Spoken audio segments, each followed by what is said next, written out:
Hello friends, welcome to crazy जी का track. Daily current affair session में आज हम बात करेंगे 4 दिसंबर 2021 के इंपॉर्टेंट करंट अफेयर्स के बारे में। देखिए, ये जो करंट अफेयर है ये भारत की सभी कॉम्पिटिटिव एग्जामिनेशन के लिए इंपॉर्टेंट है। डेली करंट अफेयर के लिए आप सुबह 6 बजे हमसे कनेक्ट कर सकते हैं। यदि आपको उसका पीडीएफ डाउनलोड करना है तो आप हमारी टेलीग्राम चैनल को ज्वाइन करके पीडीएफ को डाउनलोड कर सकते हैं, जिसका लिंक आपको डिस्क्रिप्शन बॉक्स में दिया गया है। देखिए फ्रेंड्स, आज का सबसे पहला इंपॉर्टेंट करंट अफेयर आपके सामने रहा। चीन में अगले वर्ष कब शीतकालीन बीजिंग ओलंपिक आयोजित किए जाएंगे? तो देखिए कब आयोजित किए जाएंगे, 4 फरवरी से लेकर 20 फरवरी तक। तो देखिए फ्रेंड्स, 2022 का जो विंटर ओलंपिक है ये चीन की कैपिटल बीजिंग में होने वाला है। देखिए फ्रेंड्स, मैं आपकी जानकारी के लिए बता दूं, इससे पहले जो है बीजिंग 2008 की ग्रीष्मकालीन ओलंपिक खेलों का भी आयोजन कर चुका है। देखिए, इस प्रकार बीजिंग विश्व का पहला और एकमात्र नगर बन चुका है जो ओलंपिक के दोनों संस्करण ग्रीष्मकालीन और शीतकालीन की मेजबानी कर चुका है। देखिए, चीन में आयोजित होने वाला यह पहला शीतकालीन ओलंपिक खेल होगा। दोस्तों, यहाँ पे विंटर ओलंपिक्स की बात आई है तो मैं आपको सभी इंपॉर्टेंट जानकारी बताने वाला हूँ विंटर ओलंपिक्स से रिलेटेड। तो देखिए फ्रेंड्स, जो शीतकालीन ओलंपिक है ये सर्दियों में खेला जाता है। ठीक है, इसका आयोजन कब होता है? सर्दियों में होता है। ठीक है, देखिए मैं आपकी जानकारी के लिए बता दूं, सबसे पहले अंतर्राष्ट्रीय ओलंपिक समिति ने 1924 फ्रांस की कैपिटल पेरिस में ग्रीष्मकालीन ओलंपिक के साथ इसका आयोजन किया था। देखिए, 1924 से लेके 1992 तक विंटर ओलंपिक का आयोजन ग्रीष्मकालीन ओलंपिक के साथ हुआ। लेकिन दोस्तों, 1992 के बाद 2 साल बाद 1994 में शीतकालीन ओलंपिक का आयोजन ग्रीष्मकालीन ओलंपिक से अलग कर दिया गया। देखिए, इसके पीछे कारण था कि दोनों को एक साथ आयोजन कराना मुश्किल हो रहा था। चलिए फ्रेंड्स, अगले इंपॉर्टेंट करंट अफेयर्स की ओर बढ़ते हैं। आपका नेक्स्ट इंपॉर्टेंट करंट अफेयर ये रहा, कंप्यूटर साक्षरता दिवस कब मनाया जाता है? तो देखिए, कब मनाया जाता है हर साल? ये 2 दिसंबर को मनाया जाता है।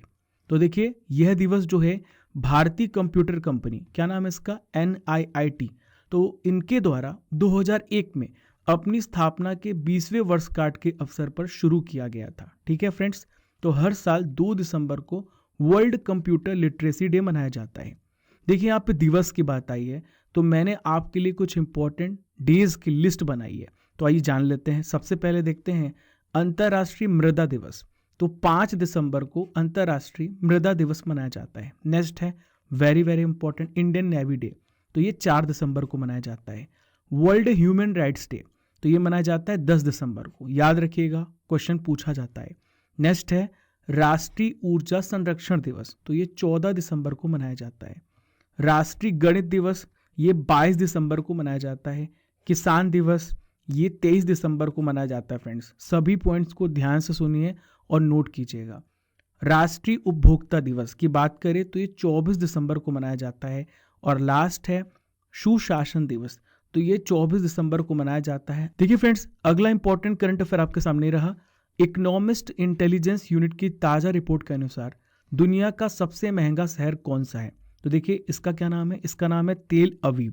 तो देखिए, तेल अवीव कहाँ पे आता है? तो ये इजराइल में आता है। ये इजराइल का शहर है तेल अवीव, जो दुनिया का सबसे महंगा शहर बन गया है।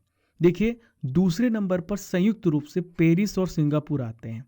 वहीं पे बात करें न्यूयॉर्क की, जो अमेरिका में है, ये 6th प्लेस पे आता है।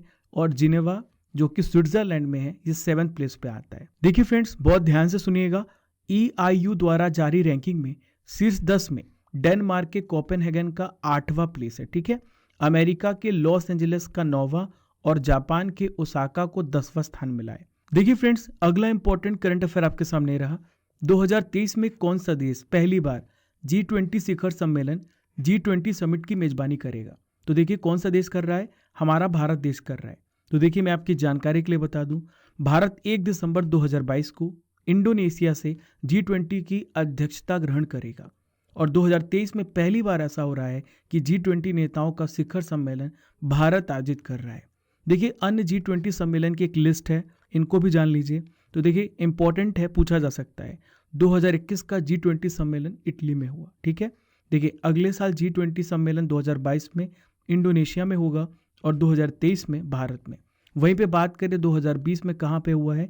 सऊदी अरब में हुआ है। देखिए फ्रेंड्स, यहाँ पे G20 की बात आई है, तो आइए मैं आपको G20 के बारे में कुछ इंपॉर्टेंट जानकारी दे देता हूँ। तो देखिए G20 की स्थापना कब हुई थी पूछा जा सकता है, तो 1999 में इसकी स्थापना की गई थी। देखिए फ्रेंड्स, जो G20 है ये विश्व बैंक एवं अंतर्राष्ट्रीय मुद्रा कोष के प्रतिनिधि, यूरोपियन यूनियन और 19 देशों का एक अनौपचारिक समूह है। तो देखिए G20 समूह जो है इसके पास कोई मुख्यालय या फिर कोई स्थायी सचिवालय नहीं होता है और ये उभरती अर्थव्यवस्थाओं वाले देशों को एक साथ लाता है। देखिए फ्रेंड्स, मैं आपको G20 के मेंबर कंट्रीज के नाम बता रहा हूँ, बहुत ध्यान से सुनिएगा। तो देखिए इसमें अर्जेंटीना, ऑस्ट्रेलिया, ब्राज़ील, कनाडा, चीन, European union, France, Germany, Bharat, Indonesia जैसे देश आते हैं। तो यहाँ पे लिस्ट है, आप इसे नोट कर लीजिएगा। देखिए ध्यान देने वाली बात यह है कि भारत G7 कंट्री का, G7 समूह का सदस्य देश नहीं है। ये एग्जाम में पूछा जा सकता है, याद रखिएगा। चलिए friends, next important current affairs को बढ़ते हैं। Question number 5, e commerce company Myntra की नई मुख्य कार्यकारी अधिकारी CEO कौन बनी है? इनका क्या नाम है? तो इनका नाम है नंदिता सिन्हा। तो देखिए मिंत्रा क्या है? तो मिंत्रा एक भारतीय फैशन ई कॉमर्स कंपनी है। देखिए इसका हेडक्वार्टर कहाँ पे है? कर्नाटक में बेंगलुरु में इसका हेडक्वार्टर है। देखिए फ्रेंड्स, कंपनी की स्थापना 2007 में हुई थी। पहले ये केवल क्या करते थे? उपहार वस्तुओं को बेचने का कार्य करते थे। देखिए मई 2014 में Myntra.com को फ्लिपकार्ट द्वारा अधिग्रहित किया गया था। नंदिता सिन्हा किनका स्थान लेंगे? याद रखिएगा, अमर नागाराम का ये स्थान लेंगे। देखिए फ्रेंड्स, अब मैं आपको नॉलेज बूस्टर देने वाला हूं। तो सबसे पहला क्वेश्चन है, महाराष्ट्र भूषण अवार्ड 2020 किसे दिया गया है? तो देखिए किसे दिया गया है? आशा भोसले जी को। ठीक है। हिरोशिमा दिवस कब मनाया जाता है? तो 6 अगस्त को हिरोशिमा दिवस मनाया जाता है। नागरिकता संशोधन बिल लोकसभा में कब पारित किया गया था? तो याद रखिएगा 9 दिसंबर 2019 को। भारत का सबसे बड़ा आर्द्रभूमि स्थल कौन सा है? तो ये कहाँ पे है? पश्चिम बंगाल में, सुंदरबन। ठीक है। 2024 ओलंपिक खेलों का आयोजन किस देश में किया जाएगा? वेरी वेरी इंपॉर्टेंट, तो फ्रांस में किया जाएगा, याद रखिएगा। चलिए friends, next important current affairs को बढ़ते हैं। हॉर्नबिल महोत्सव, हॉर्नबिल फेस्टिवल किस राज्य में मनाया जाता है? तो देखिए किस राज्य में मनाया जाता है? नागालैंड में मनाया जाता है। तो देखिए इसका जो आयोजन है हर साल 1 से 10 दिसंबर तक के बीच में होता है। ठीक है। तो देखिए इसका जो आयोजन है स्टेट गवर्नमेंट द्वारा नागा हेरिटेज गांव में किया जाता है। देखिए ये जो फेस्टिवल है ना, ये भारतीय पक्षी, इसका क्या नाम है? ग्रेट हॉर्नबिल, तो इसी के नाम पर रखा गया है। तो देखिए इसका मेन ऑब्जेक्टिव क्या है, क्या उद्देश्य है हॉर्नबिल महोत्सव मनाने का? तो नागालैंड की परंपराओं और सांस्कृतिक विरासत की रक्षा करना और उसे पुनर्जीवित करना और बढ़ावा देना इसका मेन ऑब्जेक्टिव है। देखिए यहाँ पे नागालैंड की बात आई है, तो आइए नागालैंड से रिलेटेड सभी इंपॉर्टेंट जानकारी को जान लेते हैं। तो नागालैंड की कैपिटल क्या है? कोहिमा है। ठीक है। देखिए बात करें राज्यपाल की, तो राज्यपाल कौन है? जगदीश मुखी हैं। यहाँ की CM कौन है? नेफ्यू रियो। दोस्तों मैं आपको उत्सव के बारे में कुछ इंपॉर्टेंट फैक्ट्स बताने वाला हूँ जो एग्जाम में पूछे जा सकते हैं। तो देखिए बोईता बंदना महोत्सव कहाँ मनाया जाता है? उड़ीसा में मनाया जाता है। बूंदी उत्सव राजस्थान में मनाया जाता है। वांगला उत्सव मैंने आपको बताया था, याद रखिएगा, ये मेघालय में मनाया जाता है। कलपथी रथ महोत्सव ये कहाँ मनाया जाता है? केरल में मनाया जाता है। इन सभी पॉइंट्स को ध्यान से सुनते जाइए और सभी पॉइंट्स को नोट कीजिएगा। देखिए friends, next important current affair आपके सामने रहा। हाल ही में कैबिनेट समिति ने भारत पर्यटन विकास निगम का नया चेयरमैन किसे नियुक्त किया है? तो देखिए इनका क्या नाम है? इनका नाम है संबित पात्रा। ठीक है। तो संबित पात्रा कौन है? बीजेपी के प्रवक्ता हैं और बीजेपी नेता हैं। ये केंद्रीय कैबिनेट की नियुक्ति समिति द्वारा भारत पर्यटन विकास निगम का इन्हें प्रेसिडेंट बनाया गया है। देखिए मैं आपकी जानकारी के लिए बता दूं, इसके पहले भी संबित पात्रा 2017 में ONGC, जैसे हम क्या कहते हैं, तेल और प्राकृतिक गैस निगम लिमिटेड बोर्ड के गैर आधिकारिक निदेशक के पद पर काम कर चुके हैं। दोस्तों यहाँ पे नियुक्ति की बात आई है, तो कुछ महत्वपूर्ण नियुक्तियां हाल ही में हुई हैं, आइए उनके बारे में भी जान लेते हैं। तो देखिए पहली बात करते हैं राष्ट्रीय रक्षा कॉलेज के प्रमुख। तो मैंने आपको कल ही बताया था, इनका क्या नाम है? मनोज कुमार मागो। ठीक है। ट्विटर के नए CEO बने हैं, तो ट्विटर के नए CEO का क्या नाम है? पराग अग्रवाल। ठीक है। केंद्रीय प्रत्यक्ष कर और सीमा शुल्क बोर्ड के अध्यक्ष विवेक जौहरी बने हैं। हीरो मोटर कॉर्प के गैर कार्यकारी निदेशक रजनीश कुमार बने हैं। देखिए फ्रेंड्स, लास्ट है, भारतीय पर्वतारोहण फाउंडेशन की अध्यक्ष किसे बनाया गया है? तो हर्षवंती बिष्ट को बनाया गया है। चलिए फ्रेंड्स, अगले इंपॉर्टेंट करंट अफेयर्स की ओर बढ़ते हैं। हाल ही में असम सरकार के द्वारा राज्य का सर्वोच्च नागरिक सम्मान असम वैभव किसे प्रदान किया गया है? तो देखिए किसे सम्मानित किया गया है? रतन टाटा जी को। ठीक है, तो देखिए असम के मुख्यमंत्री कौन है? हेमंत बिस्वा शर्मा। लिखिए, नोट कीजिए, और ये पूछा जा सकता है। ठीक है, तो इनके द्वारा असम वैभव सम्मान देने की घोषणा की गई है। तो इनको क्यों दिया गया है? क्योंकि रतन टाटा जी ने असम में कैंसर से पीड़ित लोगों की मदद की है, इसलिए इनको यह पुरस्कार दिया गया है। देखिए, टाटा ट्रस्ट के द्वारा साल 2018 में 19 कैंसर यूनिट असम में स्थापित किए गए थे। इस वजह से इन्हें राज्य का सर्वोच्च नागरिक सम्मान असम वैभव दिया गया है। दोस्तों, अब यहाँ पर हाल ही में प्रदान किए गए अवार्ड के बारे में मैं आपको बताने वाला हूँ। तो देखिए, world athletics women of the year award हमने कल ही पढ़ा था, तो किन्हें मिला है? अंजू बॉबी जॉर्ज को। Doctor MS Swaminathan award Praveen Rao को मिला है। इंदिरा गांधी शांति पुरस्कार, तो ये मिला है किसको? प्रथम, जो एक NGO है। ठीक है, वीर चक्र किसे मिला है? अभिनंदन वर्धमान को। ठीक है फ्रेंड्स, चलिए फ्रेंड्स, अगले इंपॉर्टेंट करंट अफेयर्स की ओर बढ़ते हैं। नेक्स्ट इंपॉर्टेंट करंट अफेयर आपके सामने रहा, हाल ही में सीमा सुरक्षा बल ने अपना स्थापना दिवस कब मनाया? तो देखिए, ये अपना स्थापना दिवस कब मनाया? इन्होंने 1 दिसंबर को मनाया। तो देखिए दोस्तों, BSF बोलते हैं इसको। क्या बोलते हैं हम? BSF बोलते हैं, बॉर्डर सिक्योरिटी फोर्स बोलते हैं, और इन्होंने अपना 57वां स्थापना दिवस मनाया है। तो देखिए, सीमा सुरक्षा बल जो है भारत की एक अर्धसैनिक बल है, जो विश्व का सबसे बड़ा सीमा रक्षक बल भी कहा जाता है। देखिए, इनकी जिम्मेदारी क्या है? शांति के समय भारत की अंतर्राष्ट्रीय सीमाओं की निगरानी करना। दोस्तों, एग्जाम में क्वेश्चन पूछा जा सकता है कि BSF की स्थापना कब हुई थी? तो 1 दिसंबर 1965 को हुई थी। ठीक है, इसीलिए हर साल 1 दिसंबर को BSF डे मनाया जाता है।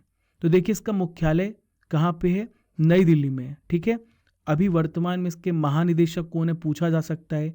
पंकज कुमार सिंह है। देखिए फ्रेंड्स, अब मैं आपको फिर से नॉलेज बूस्टर पे ले जा रहा हूँ, बहुत ध्यान से सुनिएगा। हाल ही में ऑस्ट्रेलियन ओपन 2021 का खिताब किसने जीता था? तो नोवाक जोकोविच। याद रखिएगा। द लाइट ऑफ एशिया नामक पुस्तक किसने लिखी है? Very very important. तो ये है जयराम नरेश द्वारा लिखी गई है। अंतर्राष्ट्रीय ओलंपिक दिवस 2021 कब मनाया गया? तो 23 जून को हर साल ये मनाया जाता है। शांति स्वरूप भटनागर पुरस्कार किस क्षेत्र से संबंधित है? तो ये साइंस से, विज्ञान से रिलेटेड है। आखिरी में बात करेंगे, कौन सा देश विश्व का सबसे बड़ा प्लास्टिक कचरे का निर्माता बन गया है? तो देखिए, इसका नाम है अमेरिका। देखिए फ्रेंड्स, आज का आखिरी इंपॉर्टेंट करंट अफेयर आपके सामने रहा। अंतर्राष्ट्रीय मुद्रा कोष का नया डिप्टी मैनेजिंग डायरेक्टर किसे बनाया गया है? इनका क्या नाम है? तो इनका नाम है गीता गोपीनाथ। तो देखिए, किन की जगह लेंगी? ये जाफरी ओकामोतो की जगह लेंगी, और ये पहली डिप्टी मैनेजिंग डायरेक्टर बनेगी। देखिए दोस्तों, मैं आपकी जानकारी के लिए बता दूं, आपसे पूछा जा सकता है IMF की चीफ कौन है? तो इनका नाम है क्रिस्टलिना जॉर्जीवा। ठीक है, तो जॉर्जीवा के बाद जो है गीता गोपीनाथ का ही नंबर होता है। और दोस्तों, ऐसा पहली बार देखा जा रहा है कि जब वॉशिंगटन स्थित इस अंतर्राष्ट्रीय संस्था में दोनों जो शीर्ष पद हैं उन पर महिलाएं बैठेंगी। ठीक है, चलिए फ्रेंड्स, यहाँ पे IMF की बात आई है, तो मैं आपको IMF से रिलेटेड कुछ इंपॉर्टेंट पॉइंट्स बताने वाला हूँ। तो देखिए, इसका हेडक्वार्टर कहाँ पे है? वॉशिंगटन DC, संयुक्त राज्य अमेरिका में। देखिए, इसकी स्थापना कब हुई थी? वेरी वेरी इंपॉर्टेंट, जुलाई 1944 में। इनके निदेशक कौन है? क्रिस्टीन लेगार्ड, जो कहाँ से आते हैं? जर्मनी से।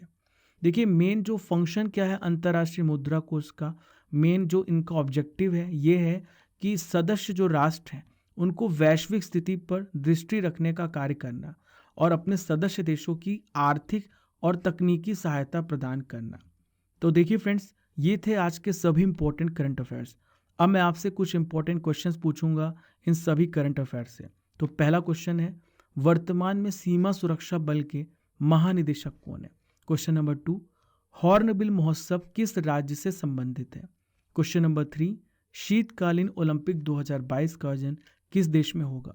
क्वेश्चन नंबर 4, तेल अवीव नामक शहर किस देश में है? क्वेश्चन नंबर 5, G20 सम्मेलन 2021 का आयोजन किस देश में हुआ? दोस्तों इन पांचों क्वेश्चंस के आंसर आपको कमेंट बॉक्स पे देना है और इस हैबिट को रेगुलरली फॉर्म करना है ताकि आपका पूरे सेशन में ध्यान बना रहे और मेमोरी और कंसंट्रेशन पावर दोनों बढ़े।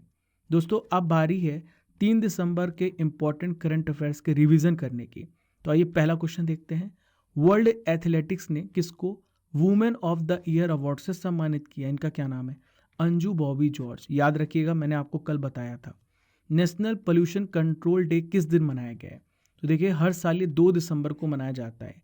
देखिए फ्रेंड्स, जिन्होंने 3 दिसंबर का करंट अफेयर नहीं देखा है वो हमारी प्लेलिस्ट में जाकर के इन सभी करंट अफेयर्स को देख सकते हैं। ठीक है, चलिए नेक्स्ट है, किस राज्य सरकार ने हाल ही में विद्या दिवेना योजना के लिए 686 करोड़ रुपए जारी किए हैं? तो ये कौन सा राज्य है? आंध्र प्रदेश है। देखिए फ्रेंड्स, नेक्स्ट है, हाल ही में किस राज्य या केंद्र शासित प्रदेश में लगभग 1300 वर्ष पुरानी माँ दुर्गा की मूर्ति मिली है? तो इसका क्या नाम है केंद्र शासित प्रदेश का? Jammu Kashmir. National defence college NDC का पदभार किसने संभाला है? तो मैंने आपको बताया था, मनोज कुमार मागो ने संभाला है।